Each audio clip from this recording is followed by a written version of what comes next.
అనుదినం దేవునితో.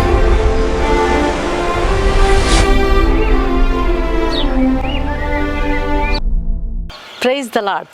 అనుదినం దేవునితోనే కార్యక్రమాన్ని చూస్తున్న మీ అందరికీ మన ప్రభు అయిన రక్షకుడైన యేసుక్రీస్తు ఘనమైన నామంలో వందనాలు. ఉదయకాలం దేవుని వాక్యం చూసుకుందాం. మత్తయి సువార్త 5వ అధ్యాయం 44వ వచనం.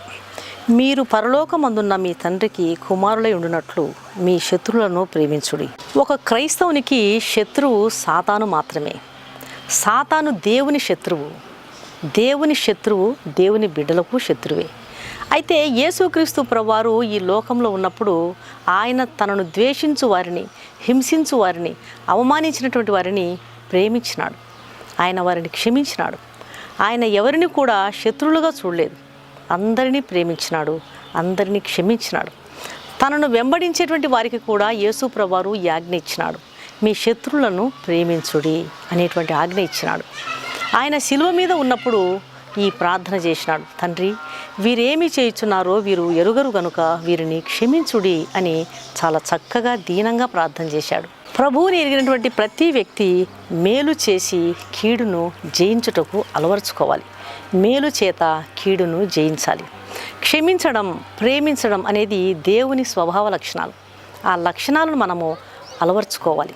దేవుని సన్నిధిలో ప్రార్థన చేస్తూ దేవుని వాక్యాన్ని అధికంగా చదువుతున్నప్పుడు, దేవునితో సంబంధాన్ని మనం కలిగి ఉన్నప్పుడు, ఆయనతో సహవాసం చేస్తున్నప్పుడు ఆ గుణలక్షణాలన్నీ మనకి ఇవ్వబడతాయి. ఒకసారి ఆస్ట్రేలియా దేశంలో రెవరెండ్ శామ్యూల్ అనేటువంటి ఒక దైవజనుడు ఒక సంఘములో సంఘ కాపరిగా పనిచేస్తున్నాడు. ఈ సంఘంలో ఉన్నటువంటి వారిని ముఖాముఖిగా కూడా కొన్ని సందర్భాల్లో వారు చేసేటువంటి తప్పులను బట్టి వారిని ప్రేమించి వారిని ముఖాముఖిగా మందలించేవాడు. సంఘస్థుల పాపాలను ఎన్నడూ ఆయన దాచిపెట్టేవాడు కాదు. వాటిని బట్టి ఆయన వారిని మందలించేవాడు, గట్టిగా గద్దించేవాడు. అయితే పాస్టర్ గారు ఇచ్చేటువంటి గద్దింపులను, దిద్దుబాటులను, హెచ్చరికలను ఇష్టపడని కొందరు ఆ సంఘాన్ని విడిచిపెట్టి వెళ్ళిపోయినారు. వెళ్ళిపోయినటువంటి వారిలో ఒక వ్యక్తి పాస్టర్ గారిపై బాగా కక్షగట్టి ఎలాగైనా సరే ఈ పాస్టర్ గారిని చంపేయాలి అనేటువంటి కోపముతో మనసులో కక్షను ఉంచుకొని సంఘం నుండి బయటికి వెళ్ళిపోయి ఎలాగ ఆయనను చంపాలా అని చెప్పి సమయం కొరకు అతడు ఎదురు చూస్తూ ఉన్నాడు. ఈ విషయం తెలియని పాస్టర్ గారు ఒకరోజు ఒక కాలువ గట్టు మీద నడుచుకుంటూ వెళ్తున్నాడు. అయితే పాస్టర్ గారిని చంపాలి, ఇతనికి కీడు చేయాలనేటువంటి దురుద్దేశాన్ని కలిగినటువంటి ఆ వ్యక్తి పాస్టర్ గారు కాలువ ఒడ్డున నడుచుకుంటూ వస్తున్న దృశ్యాన్ని చూసి పాస్టర్ గారికి కీడు చేయాలని చూస్తున్నటువంటి వ్యక్తి కావాలనే నీళ్ళలోకి దూకి చనిపోతున్న వాని వలె నటిస్తున్నాడు. ఆ సంగతి తెలియనటువంటి పాస్టర్ గారు ఇతను నిజంగా మునిగిపోతున్నాడు, చనిపోతున్నాడు అనుకుని కోట్ను తీసేసి నీళ్ళలోకి ఆ వ్యక్తిని రక్షించడానికి వెంటనే దూకేశాడు. చనిపోతున్నట్లు నటిస్తున్నటువంటి ఆ వ్యక్తి పాస్టర్ గారిని గట్టిగా పట్టుకొని నది లోపలికి చంపడానికి ఈడ్చుకుంటూ వెళ్ళిపోతున్నాడు. అతన్ని చావు నుండి రక్షించాలి అని పాస్టర్ గారి మీద పగతో పాస్టర్ గారిని చంపేయాలని ఆ వ్యక్తి, ఇద్దరి మధ్య కొంత పోరాటం జరిగింది. చివరికి పాస్టర్ గారు తనను తాను రక్షించుకోవడం మాత్రమే కాదు, ఆ వ్యక్తిని కూడా రక్షించి ఒడ్డుకు ఈడ్చుకొని వచ్చాడు. ఒడ్డుకు వచ్చిన వెంటనే ఆ వ్యక్తి కన్నీళ్లతో పాస్టర్ గారిని చూస్తూ, అయ్యా, నన్ను క్షమించండి, తప్పంతా నాదే. నేను మీకు కీడు చేయాలని తలంచినాను, కానీ మీరు నాకు ప్రేమతో ప్రాణభిక్ష పెట్టారు. మీ ప్రేమను నేను అర్థం చేసుకోలేకపోయాను, దయచేసి నన్ను క్షమించండి అన్నాడంట. అప్పుడు ఆ పాస్టర్ గారు ఆ వ్యక్తిని దగ్గరికి తీసుకుని ఇంటికి తీసుకుని వెళ్ళి మంచి బట్టలు ఇచ్చి మంచి భోజనం పెట్టి ఒక పాపి హృదయాన్ని, పాపపు స్వభావాన్ని యేసుక్రీస్తు ఎలాగ మారుస్తాడో ఆ వ్యక్తికి విశదీకరించాడంట. క్రీస్తు ప్రేమను ప్రకటించాడంట. కీడు చేయాలని తలంచినటువంటి ఆ వ్యక్తి మేలు చేసినటువంటి పాస్టర్ గారి హృదయ ధోరణి ఆ వ్యక్తికి నచ్చి ఇంకా లోతుగా పశ్చాత్తాపడి రక్షించబడి ఆ తర్వాత పాస్టర్ గారికి సేవలో మంచి సహాయకునిగా మారిపోయినాడంట. దేవుని బిడ్డలారా, దేవుని వాక్యం సెలవిస్తుంది, ఒకని ఎడల ఒకడు దయగలిగి కరుణా హృదయులై క్రీస్తు మిమ్మల్ని క్షమించిన ప్రకారము మీరు కూడా ఒకరినొకరు క్షమించుడి. క్షమించేటువంటి మనసు అది దేవుని స్వభావ లక్షణం. మన సొంత బిడ్డల్ని క్షమించలేకపోతే, మనం సొంత తల్లిదండ్రులను క్షమించలేకపోతే, మనం కట్టుకున్న భార్యను, భర్తలను క్షమించలేకపోతే మనం ఇతరులను ఎలా క్షమించగలం?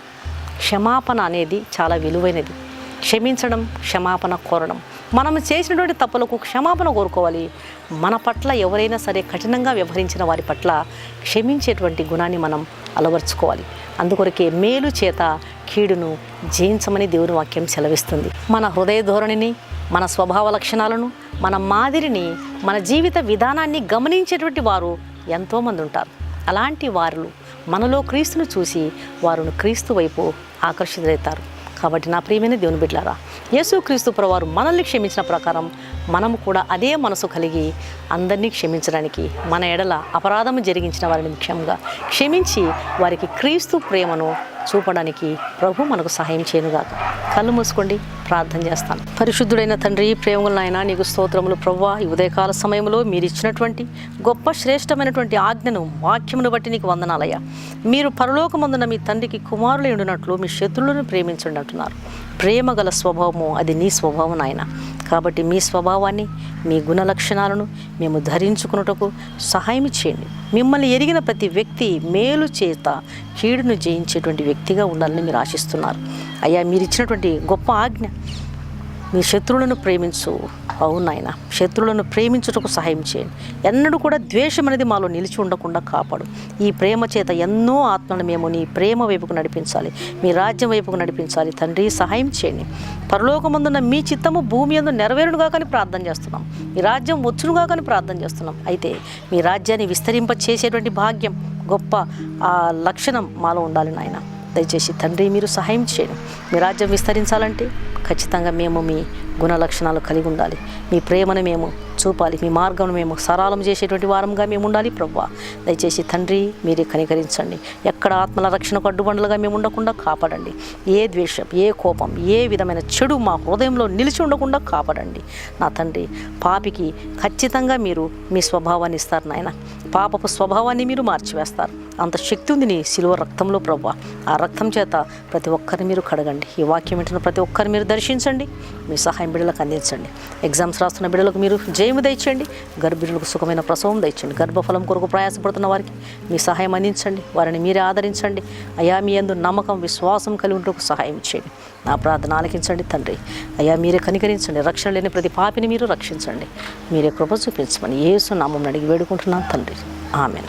ఈ వాక్యం విన్న ప్రియమైన దేవుని బిడ్డలారా, దయచేసి దేవుని వాక్యం అనేకులు విని మేలు పొందే విధంగా దేవుని వాక్యాన్ని షేర్ చేయండి. ఈ వాక్యం విన్న మీలో ఇంకా రక్షణ పొందని వారు ఎవరైనా ఉన్నట్లయితే దయచేసి క్రీస్తు ప్రభువారికి మీ హృదయాన్ని ఇవ్వండి. కలువరి శిలువలో ఆయన కార్చినటువంటి విలువైన రక్తంలో కడుగుబడితేనే ఒక పాపికి రక్షణ దొరుకుతుంది, నిరీక్షణ దొరుకుతుంది, నిత్య జీవము దొరుకుతుంది. పాపి ఎప్పుడు కూడా పరలోక రాజ్యానికి వెళ్ళలేడు. ఒక పాపికి విజయాన్ని ప్రసాదించేది, విజయాన్ని ప్రకటించేది శిలువ. శిలువ యొద్దకు నువ్వు వచ్చినట్లయితే తప్పకుండా ప్రభు నీకు విడుదలను, విమోచనను, పాప క్షమాపణ ఇస్తాడు. ఆయన ఇచ్చే ఉచితమైన రక్షణను స్వీకరించండి. ప్రభు ఇచ్చే ఆహ్వానాన్ని తృణీకరించవద్దండి. ప్రభు మీ ఆత్మను రక్షించునుగాక. God bless you.